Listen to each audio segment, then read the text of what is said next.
You're going to do me like you did my dad. Okay. Well, I can't remember the lyrics, but it talks about... can you pull it up? Yeah. Today we're in the book of Jeremiah, and we're going to be talking about family.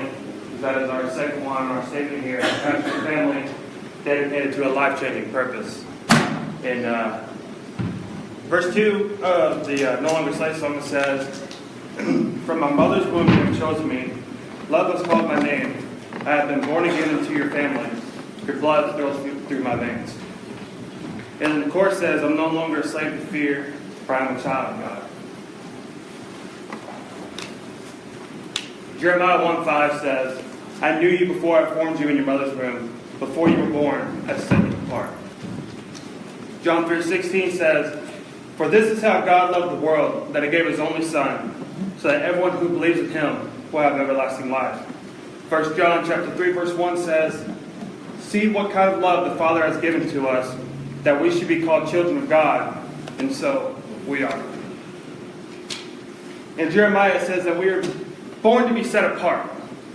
To be set apart means to be separate and used for a particular purpose. So if you read those three verses together, it would be like this. Before we were placed in our mother's womb, God already knew us. He knew what we would look like, sound like, and how some of us would act like. Because of this, he set us apart for a particular purpose. That is why he sent his only Son to die on the cross for our sins, and if we believe in him, we will have eternal life. Because God has shown us this love, we are to be called his children, which makes us a family. Family is from our statement here, compassionate family dedicated to a life-changing purpose. And just like in the book of Jeremiah, Jeremiah was called to save his family, Israel. And so we are called to save our family, which is everybody here.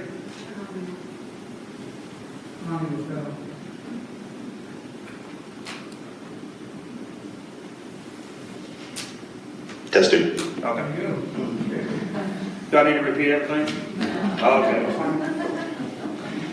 But like Jeremiah was called to save his family, the nation of Israel, we're called to save our family. Whether it's our mom and dad, brother, sister, whether it's you guys here, whether it's Pittsburg Church of God, Pittsburg, Kansas, Kansas itself, the nation of America, and all the world. We are called to save our family. Yes. There are two things we need to define. Who is our family and what is family? First, we'll look at what is family. If I was to group people here into a family, I would say Dusty will be the weird uncle who always shows up at the family reunion. The weird uncle, you know what I'm saying? Amen. And then, where's Glenn at? Glenn will be the old guy who talked about the good old days, where he'd be like, we didn't have television remotes. We had 4-year-old children who go up and turn the dial. I was my grandpa's remote when I was younger. But families come in all shapes and sizes, each with their own personality and each with their own looks.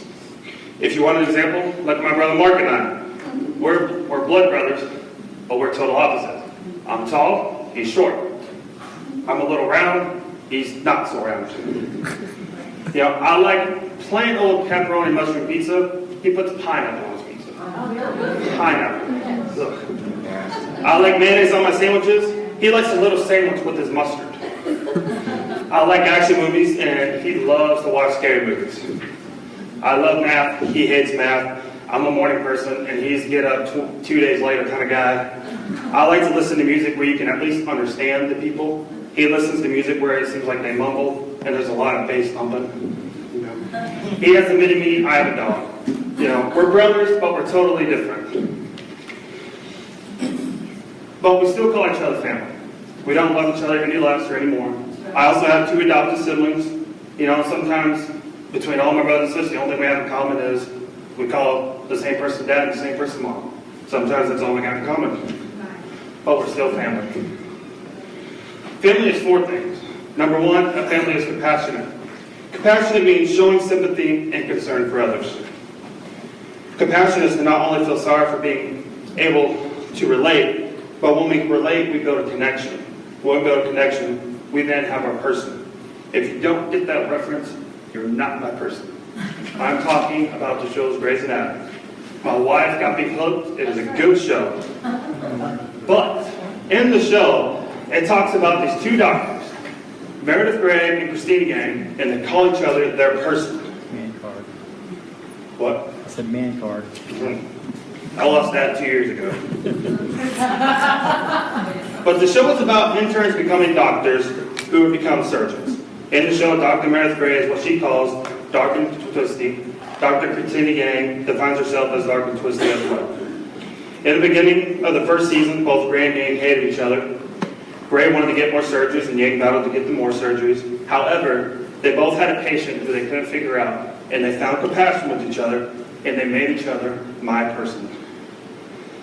And if you're like me, later on into season 5 and 6, as you're watching, people keep asking them, what does it mean to be my person? And this is what they said. You and your best friend are always on the same team. Even if it means you have to do things you don't want to do, like working out. Even if you're incredibly busy, you'll make time to check in with each other. Even if it means you have to sit with them while they work, and lay on the ground with you when you just can't handle your day. They'll listen to you complain about your love life, and will have your back no matter what. They'll listen to you at your craziest moments, and tell you what you need to hear. Even if what you need to hear is just, shut up. You act like a married couple. You're always together, even when people don't think it's appropriate. You talk about growing old together. You understand each other's logic, even if it makes no sense whatsoever, because you have your own language. Sometimes you don't need to say anything. You can just make a face and they can read it word for word. You know you can always share secrets because they always keep them. On the worst days, they'll hold you. You know that family doesn't have to be blood related, and you never have to worry about losing them because they will always be your person. Your family. That is what compassion is all about. Being able to love someone and care for someone so much that you get past what you think of them or how you or the world sees them. A compassionate family is a safe zone, judge-free zone. It is just a place, it's just a person we can go to where we just love on each other. The second thing is a family is dedicated. Dedicate means to devote time, effort, and oneself to. To dedicate means to give all or a large amount of time and effort in oneself to. Dedication is what drives us to do something. A good reference of dedication is the movie Blindside. Anybody ever seen the movie Blindside? The Blind Side is based on the remarkable true story of Mikel. Mikel grew up in the inner city housing project with his mother. Mikel's story begins with him being homeless and coming from a broken home with a drug-addicted mother and an absent father. Because of his family circumstances, family services took control of his life as he was growing up. Unfortunately, he was being bounced around in and out of the foster homes, and now as a teenager, he finds himself discarded by the people he has been living with. Mike, having no money for food, lives by scrounging half-empty containers of snacks after school, which Mr. Towie notices, after which he pays for a meal ticket for the boy. One night as Michael is walking down the road to the school gym where he has been sleeping, Leanne Towie picks Michael up and takes him for the night. However, when he tries to leave in the morning, Leanne tells him to stay for breakfast, and the children accept Michael. The movie goes on to talk about the dedication the family had for this young man named Michael, by giving him tutors, buying him his first car, getting his license, helping him graduate, take him shopping, and even teach him football. Because every big dude has to play football. If it wasn't for their dedication, Michael Orr would not be 2017 16th ranked offensive tackle. He is the 16th ranked offensive tackle, and it's because of the dedication that this family had for him. Some people get dedication and commitment mixed up. Dedication and commitment are two different things.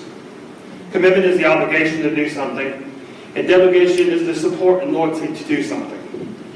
Our families need to be so supportive and loyal to each other that we automatically dedicate ourselves to each other. If you're having a bad day, tell me about it. I'm here for you. You checked in coming today? Well, come on over for dinner and just hang out for a bit. If your car broke down, I'll be off work in an hour. Tell me where you need to go and I'll get you there. To be dedicated means that we offer ourselves before being asked of ourselves. The third one is a family is life-changing. Life-changing is to alter one's life in a substantial way. When my father took over his first church in the Upper Peninsula of Gladstone, Michigan, my parents decided to be foster parents. We had a few come and go, but obviously there were two that they knew they were going to adopt. One of the main reasons why they say adoption is life-changing is because kids who get adopted go from being rejected to being accepted.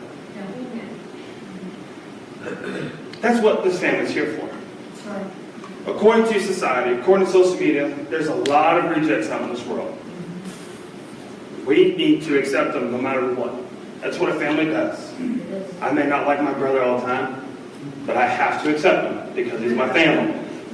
I may not like my other brother, but I still have to accept him because we love each other. That's what a family does. I may not like Mike, but I accept him because he's my family. To be able to turn the rejected into accepted is very life-changing. It's our job to be the family that changes the lives.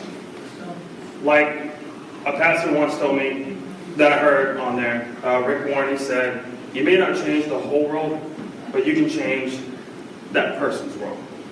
And all it takes is a small action. If anyone noticed, I think it was about 3 or 4 weeks ago, the adults got done doing a Wednesday night study called The God for the Rest of Us. And the youth are now doing it. And last week's was very, very heart-touching. And it was about this casino pit boss who got invited to go to church. He heard it on the radio 3 times. So he goes to the church. And that Sunday he was there, the pastor decided to hand out weekly goals. And so him being like most of us or myself, you're going to choose the easiest one, the one that doesn't take much time. And that was just take a case of water and go pass it out to the homeless down the strip in Las Vegas. And so he does.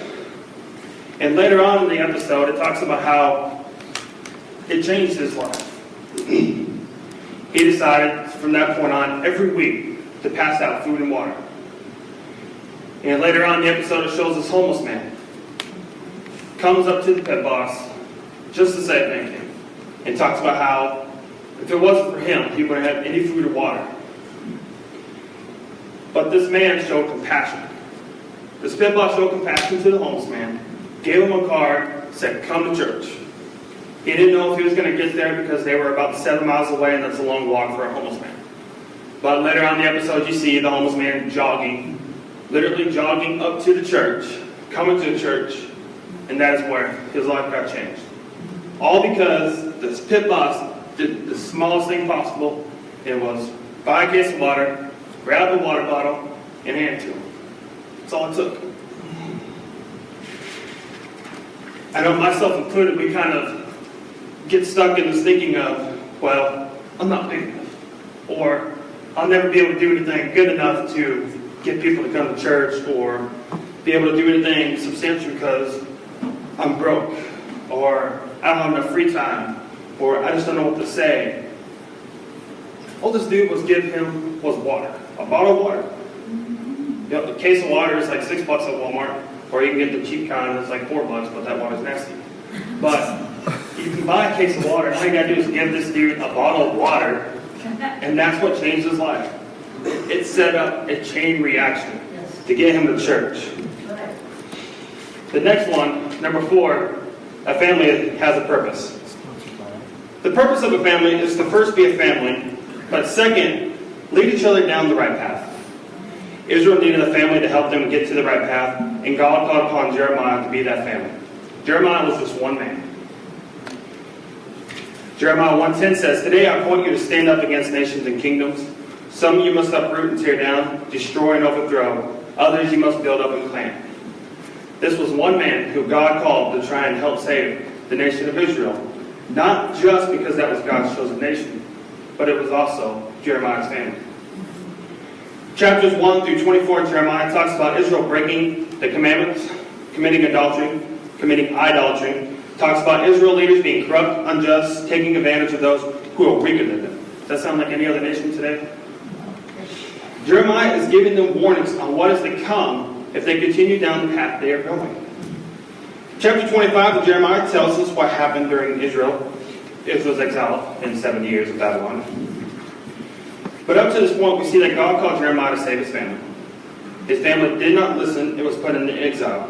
But Jeremiah never gave up. Jeremiah was mocked, ridiculed by having his hands and arms tied to a long log across his back.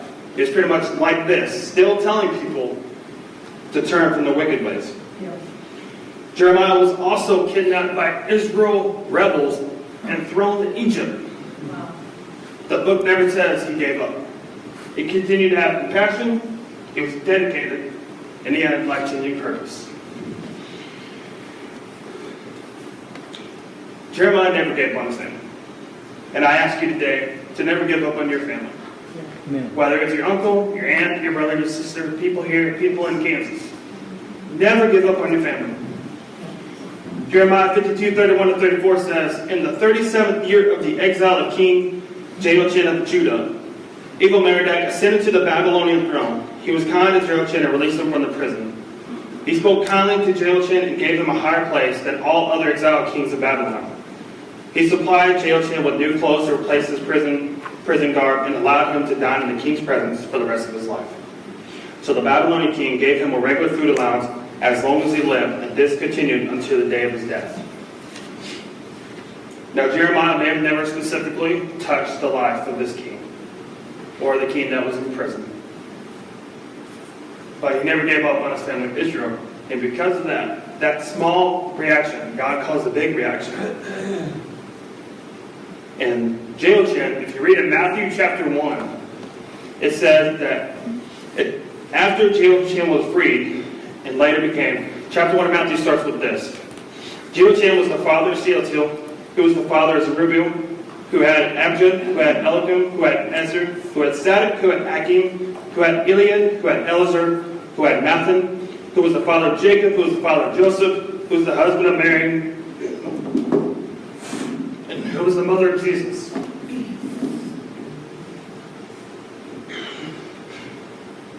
This one man, Jeremiah, never gave up on his family.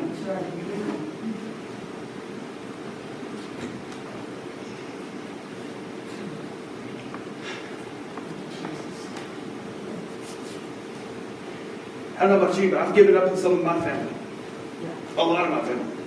Even my blood family. There's been times in my life where they were just doing the wrong thing and I didn't want nothing to do with it. Didn't want nothing to do with them. But that's not what we're called to do. We're called to save our family. Not only that, but we're also called to save the family here. Small actions can cause big reactions. A family is compassionate, dedicated, life-changing. A family has purpose. But who is our family? If you guys want to go ahead. But who is our family? It's the people you're sitting right next to. It's the ones you work with. It's the ones you come in contact with.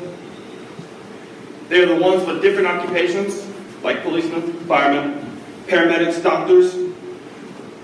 Our family is also people who have different colored skin or ethnicity. African Americans, Asian American, Americans, Mexicans, Native Americans, Canadian. Our family are the other people who are just not identifying themselves as male or female. Our families are also the agenders, androgynous, bigender, cisgender, gender fluid, gender non-conforming, gender questioning, gender variant, non-binary, pangender, and transgender. No matter who you are, no matter who you say you are, I will accept you to my family.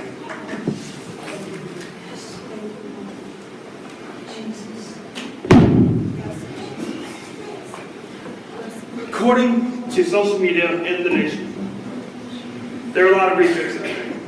If one of those people were to come into this church, would you meet with them? Would you hug on them? Would you love them? Would you accept them into their family? Or would you do like everybody else does out in the world? Reject them.